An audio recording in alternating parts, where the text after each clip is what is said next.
Australia's population diversity, a 26 million piece puzzle. Imagine throwing 26 million different jigsaw puzzle pieces onto a beach and hoping they form the shape of a continent.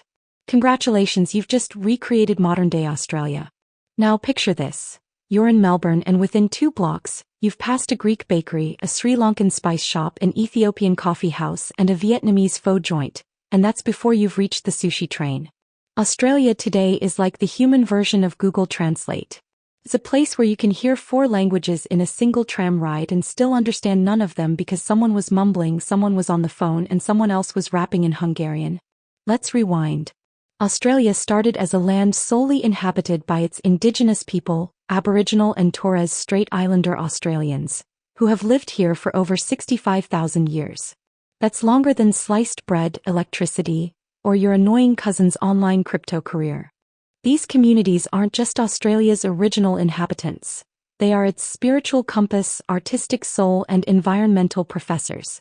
They taught the world how to thrive in deserts, dance with fire, and make musical instruments from logs. Looking at you, didgeridoo. Fast forward, and Australia became a British colony, a Britain's oops, let's send our prisoners somewhere, experiment. And that, my friends, is how we got white settlement. Not through battles but through bad behavior. Imagine founding a country with people who once stole a loaf of bread. That's basically history's longest timeout.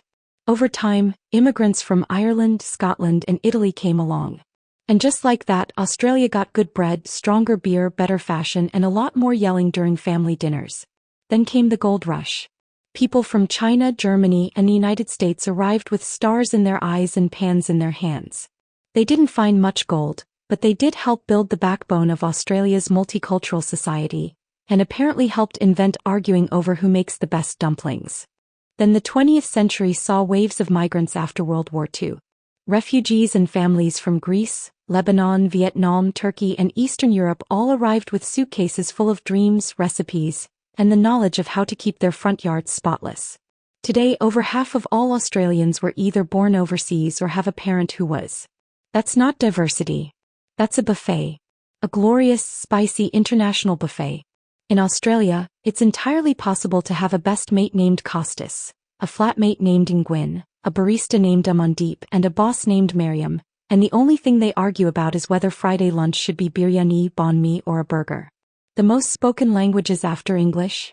Mandarin, Arabic, Vietnamese, Cantonese, and Punjabi. If you say, hello, in all those languages on the street in Sydney, someone will definitely respond, and someone else might offer you food. Now, every city in Australia has its own cultural flavor. Melbourne is often called the Greek capital outside of Greece. Adelaide, Italian families and German bakeries. Perth, you'll find a strong South African and British community. Darwin, a strong mix of Indigenous culture and Southeast Asian influence.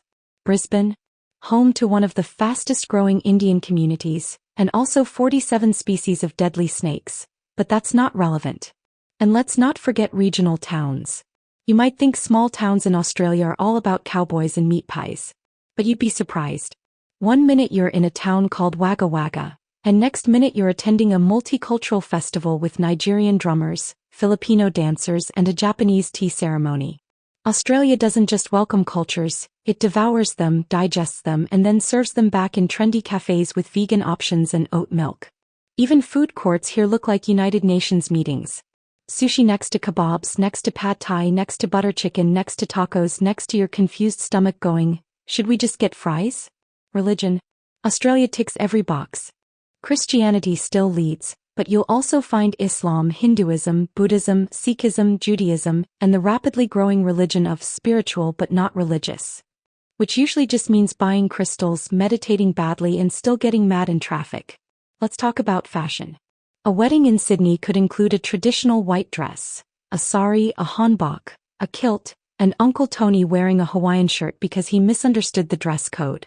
Australia's diversity doesn't just shine in streets and supermarkets.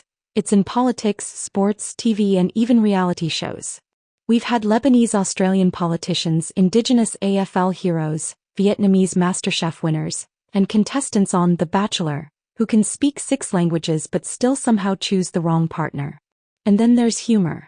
Aussie humor is multicultural, multilingual, and often deeply sarcastic. You know a nation is diverse when a Chinese Aussie stand-up comic makes fun of British Aussie habits to a Sudanese Aussie audience at a Greek-owned pub in Footscray. Of course, it's not all rainbows and harmony. Like every diverse society, Australia faces challenges, racism, misunderstandings, and that awkward moment when someone tries to pronounce faux as FO. But guess what? Aussies tackle it all with barbecue diplomacy. Nothing ends a racial debate faster than a sausage sizzle with too much tomato sauce and an argument over who brought the best potato salad. Even the national holidays are evolving. Nadok Week, Harmony Day, Lunar New Year events, Diwali festivals and Eid celebrations now share the stage with Australia Day and Anzac Day. And honestly, nothing bonds a group of strangers like struggling to open a packet of sparklers while fireworks go off in 10 different languages. Multicultural Australia is like one big family dinner, loud, messy and occasionally confusing, but always better with more people at the table. And just when you think you've seen it all, you meet someone from Bhutan who moved to Alice Springs, who now makes kangaroo momos and speaks with a hybrid Aussie-Tibetan accent. Good luck captioning that on Instagram. In a world that often fears the unknown, Australia embraces it, throws a welcome party and hands it a reusable shopping bag. This country of 26 million is proof that diversity isn't just a checkbox. It's a lifestyle, a celebration, a constant learning curve, a series of hilarious misunderstandings, delicious meals, hybrid accents, interfaith weddings, shared Spotify playlists, and the occasional fight over how spicy is too spicy. So, next time someone asks you what Australia looks like, don't say beaches or kangaroos. Say this: it looks like a hijabi surfer from Bondi, a Sudanese Aussie trot-eye in Darwin, an Indigenous elder teaching Japanese tourists how to throw a boomerang, a Macedonian grandmother handing out spanakopita at a cricket match, and a third-generation Aussie bloke learning to make biryani because his fiancée's mum said so. That's not just population diversity. That's the Aussie spirit.